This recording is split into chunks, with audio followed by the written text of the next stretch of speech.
Students आज पढ़ेंगे हम आपका NCERT SST history class 8 chapter number 9 women caste and reforms का पार्ट 3। तो पार्ट 1 में हमने ये पढ़ा था कैसे कि पिछले टाइम में सती प्रथा जो है प्रैक्टिस की जाती थी, कैसे जो वुमेन्स को है अपने पति के साथ ही चिता में जला दिया जाता था।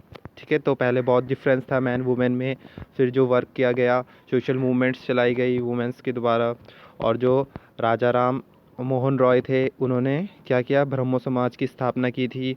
और इन्होंने क्या क्या चेंजेस लाए थे, इन्होंने जो एंशिएंट टेक्स्ट है उसका यूज़ करके ये दर्शाया था कि कैसे वुमेन्स को के साथ बैडली ट्रीट किया जा रहा है। ठीक है, तो इन्होंने काफ़ी रिफॉर्म किया। और जो ईश्वरचंद विद्यासागर थे, इन्होंने भी वुमेन्स की रीमैरिज के लिए क्या किया, मूवमेंट्स की। ठीक है, तो ऐसे बहुत सारे हमारे रिफॉर्मर्स थे।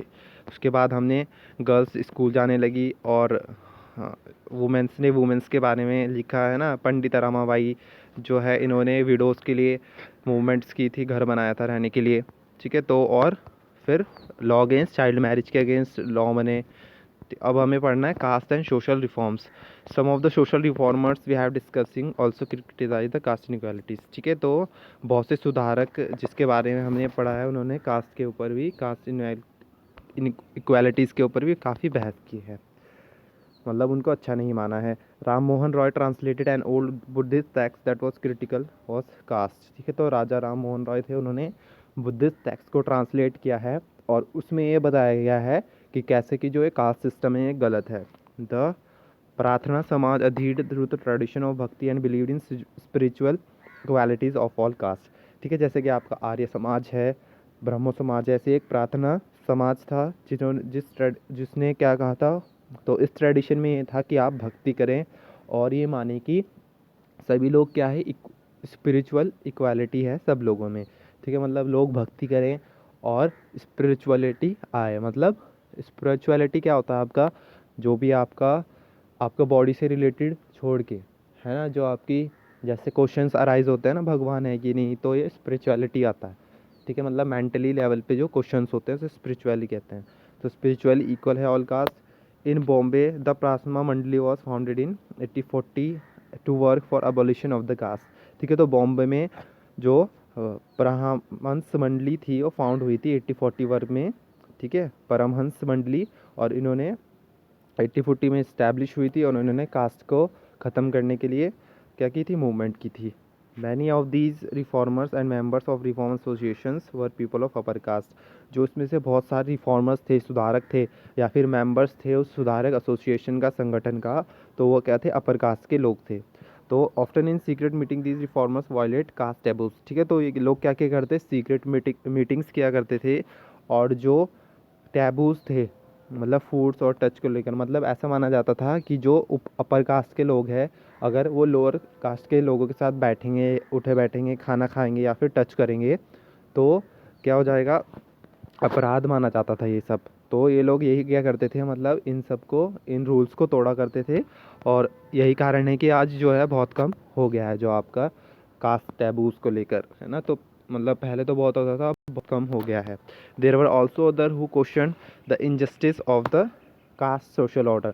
ठीक है, तो बहुत से ऐसे लोग हैं जिन्होंने इस पर सवाल उठाया गया है, जो ये अपराध, जो नाइंसाफ़ी हो रही है कास्ट को लेकर। मतलब कास्ट क्या है, ये सोशल ऑर्डर्स, है ना, मतलब कास्ट में ऑर्डर क्या है, ये सब, है ना। During the course of the 19th century Christian missionaries began setting up school for tribal groups. ठीक है, तो क्या हुआ 19th सेंचुरी में, क्या हुआ, जो क्रिश्चियन मिशनरीज थे, मतलब क्रिश्चियन मिशनरीज कौन थे, जब ब्रिटिश रूल कर रही थी, तो ये वहीं से जो क्रिश्चियन ब्रिटिशर्स थे, ज़्यादातर अमेरिकन थे, है ना, उधर से, तो अमेरिकन, तो क्रिश्चियन मिशनरीज आए, उन्होंने क्या बनाया, मतलब ये धर्म में परिवर्तन करते थे। ठीक है, धर्म परिवर्तन। ठीक है, तो इन्होंने स्कूल सेटअप किए, जो गरीब बच्चे थे और लोअर कास्ट के बच्चे थे उनके लिए। These were thus equip with some, मतलब इनको रिसोर्सेज प्रोवाइड किए, मतलब स्कूल सेटअप किए, हेल्थ फैसिलिटीज़, ताकि क्या हो सके, ये चेंज आ सके और ये बच्चे आगे बढ़ सकें। At the same time the poor began leaving their village to look for jobs that were opening up in the cities.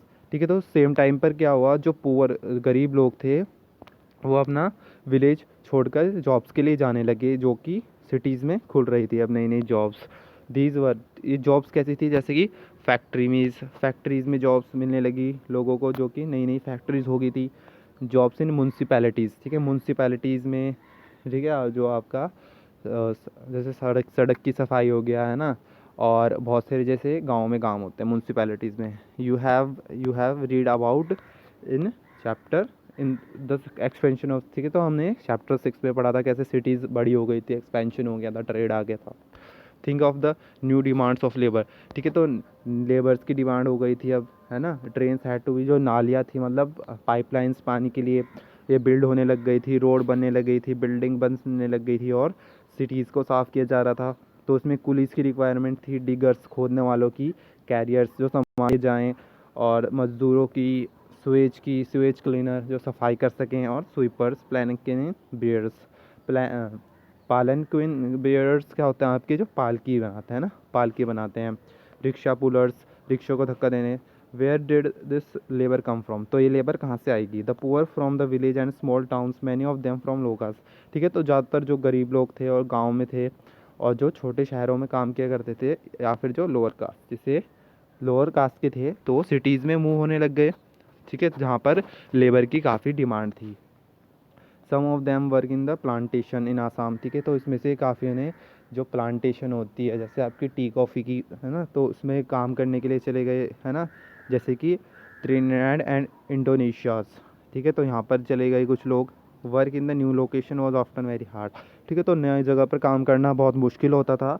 पर जो पुअर थे, people began from low caste, पर जो लो कास्ट के लोग थे उन्होंने कैसे देखा इसको, एक अपॉर्चुनिटी के लिए देखा, मतलब एक अपॉर्चुनिटी की तरह देखा इसको, एक अवसर की तरह देखा, ताकि वो दूर हो सके अपने गांव से, ठीक है। जो गांव के लैंड ओनर्स है, जो कि क्या कर सकते हैं, उनके साथ बदतमीज़ी करते हैं, और उन्हें बहुत ह्यूमिलिएशन मतलब परेशान करते हैं, मतलब टैक्स लगाते हैं, और उनके कास्ट के लिए भी बोलते हैं उन्हें, है ना, तो उन्हें वहाँ से निकलने का क्या मिला, एक मौका मिला, ताकि वो उस टॉर्चर से निकल सकें वहाँ से, ठीक है। ठीक है, तो यहाँ पर देखिए क्या है, ये शिप है जहाँ से लेबरर्स को ले जाया जा रहा है, कहाँ पर, मॉरिटियस, ठीक है। तो इसमें जो लेबर्स थे, बहुत से लेबर थे वो लोग आते थे, ठीक है, तो ये कुली शिप है 19th सेंचुरी में। और जॉन एलन ने इसको नेम किया है। हु वुड प्रैक्टिस शूज़, अब देखिए यहाँ पर प्रैक्टिस शूज़ कौन बनाता था, leather workers have been tradition help, ठीक है, तो जो लेदर वर्कर्स थे, इनकी आज तो काफ़ी रिस्पेक्ट की जाती है, मतलब पहले नहीं की जाती थी इतनी रिस्पेक्ट। तो मतलब ये किससे बनाते थे, जो मर जाते हैं एनिमल्स, ठीक है, तो उनकी जो खाल होती है ना, उनसे ये जो शूज़ बनाते हैं, ठीक है। तो इनको जो अपर कास्ट वाले लोग थे, इनको क्या मानते थे, बहुत क्या डर्टी मानते थे, मतलब चूँकि ये डेड एनिमल्स के साथ काम किया करते थे, तो इनको पॉल्यूटिंग माना करते थे। पर वर्ल्ड वॉर के टाइम क्या हुआ, जो ब्रिटिश आर्मी थी उनको शूज़ की बहुत रिक्वायरमेंट थी, तो उन्होंने क्या किया, ये कास्ट प्रेजुडिस को ना देखते हुए क्या किया उन्होंने, लेदर वर्कर को और शू मेकर्स को क्या दिए, बहुत सारे आर्मी के लिए शूज़ बनाने के लिए, जिससे कि उन्हें काफ़ी प्रॉफिट हुआ, ठीक है। तो मडिगाज थे, तो मडिगाज जो है कहाँ कहाँ के थे, ये आंध्र प्रदेश के थे, जो कि शूज़ बनाने में क्या थे, स्किल्ड थे, ठीक है, शूज़ बनाने में काफ़ी ट्रेन थे। तो ये मडिगाज क्या करते थे, इनको अनटचेबल कहा जाता था आंध्र प्रदेश में, ठीक है, तो इनको अनटचेबल कहा जाता था। और ये क्या थे, जो क्लीनिंग मतलब जो खाल होती है ना, उसकी सफाई किया करते थे उसमें क्या, और उन्हें साफ़ किया करते थे, उससे शूज़ बनाया करते थे। There were other jobs too, the army for instance offered opportunity a number of Mahar people, ठीक है, तो वहाँ पर और जॉब्स भी थी आर्मी में, ठीक है, तो आर्मी, ठीक है, तो जो ब्रिटिशर्स थे उन्होंने क्या बनाया, बाहर के लिए अलग से एक आर्मी कैंप बनाया, ठीक है, जहाँ पर जो काफ़ी अनटचेबल्स थे उन्हें जॉब्स मिली महार रेजिमेंट में, ठीक है, तो महार रेजिमेंट में जो महार लोग थे उन्हें आर्मी में भर्ती किया गया। The father of B R Ambedkar, जो बी आर भीमराव अम्बेडकर के फादर थे, वो क्या थे, लीडर थे दलित मूवमेंट के, और ये वहाँ पर एक आर्मी स्कूल था, वहाँ पर ये पढ़ाया करते थे, ठीक है। No place inside the classroom, ठीक है। अब देखिए यहाँ पर ये पढ़िए, क्योंकि बॉम्बे प्रेसिडेंसी में 1829 में क्या था, लेट 1829 सेंचुरी में अनटचेबल, ठीक है। जो अनटचेबल्स थे उनको स्कूल जाने नहीं दिया जाता था, स्कूल जाने नहीं दिया जाता था। When some of them pressed hard, ठीक है। और जो भी उसके बारे में कुछ बोलता था कि हमें मतलब इसके बारे में आवाज़ उठाता था कि हमें क्यों नहीं पढ़ने दिया जा रहा है, तो उन्हें क्या कर दिया जाता था, वरांडाज में बाहर बिठा दिया जाता था क्लास के बाहर, और वहाँ से उनको लेसन सुनना होता था।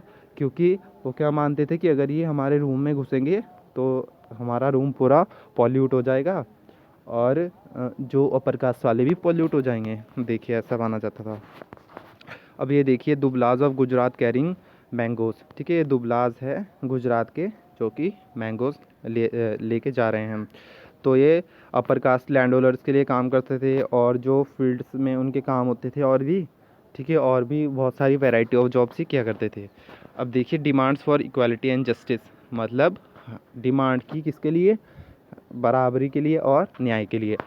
तो सेकेंड हाफ सेंचुरी में पीपल विद इन द जो पीपल जो थे जो कि नॉन ब्राह्मण कास्ट के थे, मतलब जो ब्राह्मण नहीं थे, उन्होंने मूवमेंट स्टार्ट की कास्ट के लेकर जो भेदभाव है, और क्या मांग की, न्याय, ठीक है, सभी के लिए बराबरी और न्याय का हक, ठीक है। जो Satnami movement in central India was found by Ghasidas who work among the leather workers and organise a movement to improve their social status, ठीक है। तो सतनामी मूवमेंट स्टार्ट की गई सेंट्रल इंडिया में, ठीक है। तो जो घासीदास थे उन्होंने ये मूवमेंट जो है सतनामी मूवमेंट स्टार्ट की थी, जिन्होंने लेदर वर्कर के साथ मिलकर ये मूवमेंट की थी, और ताकि उनका सोशल स्टेटस, ठीक है, उनके साथ मिलकर काम किया ताकि उनके क्या हो सके, थोड़ा वो उन्हें भी बराबरी का हक मिल सके, उनका स्टेटस ऊपर हो सके थोड़ा। In eastern Bengal Haridas Thakur Matua sect work amongst Chandala cultivators, ठीक है। जो ईस्टर्न बंगाल था वहाँ पे हरिदास ठाकुर थे, हरिदास ठाकुर मतुआ थे, ठीक है, जिन्होंने किस चंडाला कल्टीवेटर्स के साथ काम किया। Haridas question brahmanical texts that supported the caste system, तो इन्होंने भी क्या किया है, जो ब्राह्मणिकल टैक्स था कास्ट को लेकर, मतलब हमारी जाति ऊंची है तो उसके ऊपर क्वेश्चंस किए हैं इन्होंने भी, और मूवमेंट इम्प्रूवमेंट के लिए इन्होंने मूवमेंट की बंगाल के लोगों के लिए। In what in present they Kerala a guru from Ezhava caste Shri Narayana Guru proclaim the ideals of unity for his people. He argued against treating people equally on the basis of the difference caste differences, ठीक है। तो अब जो आपका केरला है प्रेजेंट डे में, तो वहाँ पे जो गुरु थे इजहावा, ठीक है, तो उन्होंने श्री नारायण गुरु, तो केरला में एक क्या है जगह है इजहावा, तो वहाँ पे जो श्री नारायण गुरु थे, इन्होंने भी बराबरी के, अपने लोगों के बराबरी के हक के लिए इन्होंने भी क्या किया है, आवाज़ उठाई है, ठीक है। तो इन्होंने आर्ग्यू की है कि लोगों को क्यों अनइक्वली ट्रीट किया जा रहा है कास्ट के डिफरेंसेस पर, ठीक है। According to him all human kind, तो इनके अकॉर्डिंग मतलब जो भी ह्यूमन जाति है, ठीक है, ये मनुष्य जाति है, एक कास्ट को बिलोंग करता है, सभी की एक कास्ट है। One of his famous statement, ठीक है, इन्होंने एक अपनी स्टेटमेंट्स में मतलब अपनी लाइंस में क्या कहा है, ओरु जाति ओरु मातम ओरु देव्यम ओरु देवम मनुष्य यानो, मतलब एक कास्ट होनी चाहिए लोगों के लिए, एक रिलीजन होना चाहिए, एक ही भगवान होना चाहिए मनुष्य जाति के लिए। All the sects were founded by leaders who came from non ब्राह्मण इंडियंस, ठीक है। जो ये सभी सेक्ट्स थे, मतलब जो सभी बातें थी, मतलब अपने धर्म को लेकर जाते, मतलब सभी जो अपने सपोर्ट्स में लोगों को सपोर्ट कर रहे थे, कौन थे ये लीडर्स, जो कि नॉन ब्राह्मण लीडर्स थे, नॉन ब्राह्मण कास्ट के लोग थे जो कि उनके बीच में काम कर रहे थे। They tried to change those habits and practice which provoked the contempt of the dominant caste, ठीक है। तो इन्होंने जो हैबिट्स की जा रही थी वहाँ पर, जो व्यवहार किया जा रहा था, और जो ये चीज़ें प्रथा परंपरा की जा रही थी, इनके खिलाफ आवाज़ उठाई और इक्वालिटी के लिए मांग की। They tried to erect a sense of self esteem among the subordinate caste, ठीक है। तो इन्होंने जो अपनी कास्ट के लोगों के अंदर क्या भाव पैदा किया, ताकि वो अपनी लड़ाई के लिए लड़ सके और अपनी इज्जत बरकरार रख सकें, ठीक है। उसके बाद अब यहाँ पर देखिए गुलामगिरी, तो one of the most vocal amongst the low caste leaders was Jyotirao Phule, ठीक है। तो एक मतलब वोकल अमंग्स, ठीक है, तो लो कास्ट के एक और लीडर थे, मतलब जिन्होंने इसके ऊपर बहुत बोला है, किसके ऊपर, जो ये कास्ट के ऊपर बोला है वो कौन है, ज्योतिराव फुले। तो ये बॉर्न हुए थे 1827 में, he studied in schools setup bye Christian missionaries. तो ये भी उस स्कूल में पढ़े थे जो कि क्रिश्चियन मिशनरीज ने सेट किया था। One on growing up he developed his own ideas about injustice of caste society. ठीक है, तो जब ये बड़े हुए इन्होंने भी क्या क्वेश्चन किया, अपने आइडियाज़ डेवलप किए जो कि नाइंसाफ़ी हो रही थी कास्ट को लेकर सोसाइटी में। ठीक है, तो इन्होंने ये किस पर अटैक करते थे कि जो ब्राह्मण क्या कहा करते थे कि क्या है, वो क्या है, सबसे ऊपर हैं। तो वो क्या बोला करते थे कि वो तो आर्यन हैं, कि आप लोग तो आर्यन हैं। ठीक है, फूले ने, जो फूले जी थे उन्होंने बोला the Aryans were foreigners who came from outside the sub continent, कि थे आर्यंस तो थे, फॉरनर्स थे, और ये तो बाहर से आए थे कंट्री के हमारे, ठीक है, कॉन्टिनेंट से बाहर आते, और इन्होंने डिफीट किया था जो कि यहाँ कंट्री के लोग थे, true children of the country. ठीक है, मतलब जो देश के सही बच्चे हैं, मतलब जो देश के सच्चे बच्चे हैं उन पर अटैक किया था। मतलब जो पहले से वहाँ पे लोग के रहते थे उन पर बाहर से आकर तुमने अटैक किया। Those who had lived here from before coming to Aryans, ठीक है, जो कि जो आर्यंस थे, मतलब सच्चे बच्चे कंट्री के किसे कहा है उन्होंने, जो कि लोग वहाँ पे पहले से रहा करते थे आर्यंस के आने से पहले। As the Aryans establish their dominance they began looking the defeat as inferior as low caste people. और जब आर्यन आए यहाँ पर और इन्होंने जो यहाँ पर लोग रहते थे उन्हें हरा दिया, तो ये जो डिफिटेड, मतलब जो लोग हार गए उनको कैसे देखने लग गए, नीचे अब अपने से नीचे देखने लग गए, और लो कास्ट नीची जाति बता दिया तुमने लोगों को। तो फुल जो according to Phule the upper caste had no right to their, ठीक है, तो फुले के अकॉर्डिंग जो अपर कास्ट के लोग थे हैड नो राइट, उनको कोई भी अधिकार नहीं है यहाँ की धरती पर और यहाँ पर अपना पावर जताने का, अपनी शक्ति दिखाने का। In reality the land belong to indigenous people the so called low caste. ठीक है, जो रियलिटी में जो ये लैंड है जो इंडिजीनियस लोगों को बिलोंग करती है। तो इंडिजीनियस लोग कौन होते हैं, जो कि मतलब एक धरती, मतलब जो भी वहाँ पे रहते आ रहे हैं पहले से पीढ़ी दर पीढ़ी, मतलब उनके माता पिता, फिर उनके पास उनके बेटे। ठीक है, तो उन्हें इंडिजीनियस लोग बोलते हैं। तो वो पहले से यहाँ पर रह रहे हैं, जिनको लो कास्ट कहा जा रहा है, ये असली में वही लैंड के हकदार हैं। Phule claimed that before Aryan rule they existed a golden age and warrior tilled the land and rule the Maratha countryside in just and fair ways. ठीक है, तो फुले ने क्लेम्ड किया कि जब आर्यन का रूल नहीं हुआ था, राज नहीं हुआ था, उनके आने से पहले क्या थी, एक गोल्डन एज थी, मतलब एक सोने का समय चल रहा था। ठीक है, तो जिसमें कि वॉरियर पीजेंट्स, मतलब जो किसान थे वो खेतों में काम किया करते थे और मेहनत करके, और अच्छे से जो मराठा कंट्री साइड है उस पर अच्छे से रह रहे थे, मतलब सही तरीके से रह रहे थे। ठीक है, मतलब वहाँ पर वो उनका बहुत अच्छा बसा हुआ था गांव। He propose that Shudras labouring caste and ati Shudras untouchable should unite to challenge caste discrimination. ठीक है, तो इन्होंने कहा कि जो शूद्राज है, मतलब जो मजदूर की तरह काम करते हैं, मजदूर वाला काम करते हैं, एंड अति शूद्राज जिनको अनटचेबल अछूत कहा जाता है, उनको एक साथ आना होगा, और जो ये कास्ट के बारे में भेदभाव हो रहा है इसके खिलाफ आवाज़ उठानी पड़ेगी, चैलेंज करना पड़ेगा। तो Satyashodhak Samaj and association Phule founded propagated caste equality. ठीक है, तो सत्यशोधक समाज किसने फाउंड किया था, फूले ने। ठीक है, जो फूले थे उन्होंने ये इस्टेब्लिश किया था एसोसिएशन, संगठन, जिसमें कि क्या कहा था, सभी कास्ट को इक्वालिटी के लिए इन्होंने मांग की थी। ठीक है, तो ये कास्ट इन्होंने बनाया था। ठीक है, तो फिर क्या हुआ, 1873 में जो फूले जी थे उन्होंने क्या लिखी थी, बुक लिखी थी जिसका नाम क्या था, गुलामगिरी। इसका मतलब क्या था, स्लेवरी, मतलब गुलामी।